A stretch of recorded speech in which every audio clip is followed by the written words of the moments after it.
सोचिए, अगर इंसान बिना सीखे ही सब कुछ कर सकता तो कोई गिरता ही नहीं, कोई गलती नहीं करता और सब कुछ पहली बार में ही परफेक्ट होता। लेकिन असल में ऐसा नहीं होता। साथ ही जवाब देंगे, हाँ शुरुआत में तो गड़बड़ होती ही है। जब आपने पहली बार साइकिल चलाई थी या पहली बार क्रिकेट बैट को पकड़ा, क्या हुआ था? कुछ साथी जवाब देंगे, गिरे थे, शॉट मिस हो गया था, बेलन चला पर रोटी नक्शे जैसी बनी। यही तो। और फिर धीरे धीरे कैसे सुधार हुआ। आज हम जानेंगे कि हमारा दिमाग अभ्यास के दौरान कैसे सीखता है। पहली अवस्था, भटकाव की अवस्था। जब हम कुछ नया सीखते हैं तो दिमाग कंफ्यूज हो जाता है। वह समझ नहीं पाता कि किस न्यूरॉन को किससे जोड़ना है।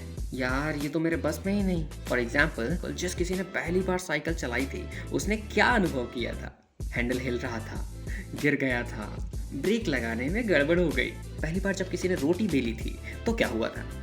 रोटी अजीब आकार की बन गई, बहुत मोटी रह गई। प्रीफ्रंटल कॉर्टेक्स एक्टिव हो जाता है जो सोचने और निर्णय लेने का काम करता है। न्यूरॉन्स पहली बार एक दूसरे से जुड़ने की कोशिश कर रहे होते हैं। इस समय दिमाग इतना एक्टिव होता है कि वह सबसे ज़्यादा एनर्जी खर्च करता है। आइए, संयोजन की अवस्था। कुछ समझ में आ रहा है। दिमाग बार बार की जाने वाली क्रियाओं को जोड़ने लगता है। जैसे कच्ची सड़क पर बार बार चलने से रास्ता साफ हो जाता है। थोड़ा थोड़ा समझ आ रहा है, लेकिन अभी भी गड़बड़ हो रही है। फॉर एग्जाम्पल, किसी को याद है कि जब उसने कुछ नया सीखा था तो कितनी बार कोशिश करनी पड़ी थी? 10-20 बार, हफ्तों लग गए। गाड़ी चलाते समय शुरुआत में सबसे मुश्किल क्या लगा? गियर बदलना, ब्रेक और क्लच में तालमेल बैठाना।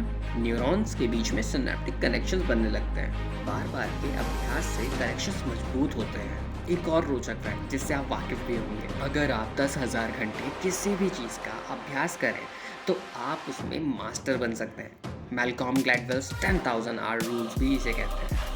आइए तीसरी अवस्था समझते हैं, समायोजन की अवस्था। अब समझ आ रहा है। हाँ, अब समझ आ रहा है। दिमाग गलतियों को पहचानने लगता है और खुद को सही करने लगता है। अब मैं कम गलतियां कर रहा हूँ। फॉर एग्जाम्पल, पहली बार क्रिकेट में बॉल को सही से हिट करने पर कितना समय लगा? पहले तो बल्ला ही सही से नहीं घूमा, बॉल मिस हो जाती थी। अब बिना सोचे सही टाइमिंग से बैट घूम जाता है, सेरेबेलम एक्टिव हो जाता है जो संतुलन और सही तालमेल में मदद करता है। दिमाग अपनी गलतियों से सीखकर सही पैटर्न बनाता है। एक और रोचक फैक्ट, जब हम सीखने की प्रक्रिया में होते हैं तो दिमाग डोपामिन रिलीज करता है जो हमें अच्छा महसूस कराता है और सीखने की प्रेरणा देता है। चौथी सिद्धि अवस्था पे चलते हैं। अब तो अपने आप हो रहा है। हाँ, अब तो अपने आप हो रहा है, सिद्धि की अवस्था। अब यह काम ऑटोमेटिक हो गया। दिमाग ज़्यादा मेहनत नहीं कर रहा, लेकिन काम परफेक्ट हो रहा है। अरे अब तो बिना सोचे ही हो जाता है। फॉर एग्जाम्पल, अब गाड़ी चलाते समय आपको गियर बदलने के बारे में सोचना पड़ता है नहीं, अब तो अपने आप हाथ चल जाता है। अगर कोई आपसे कहे कि गोल रोटी बनाओ तो क्या करना पड़ेगा?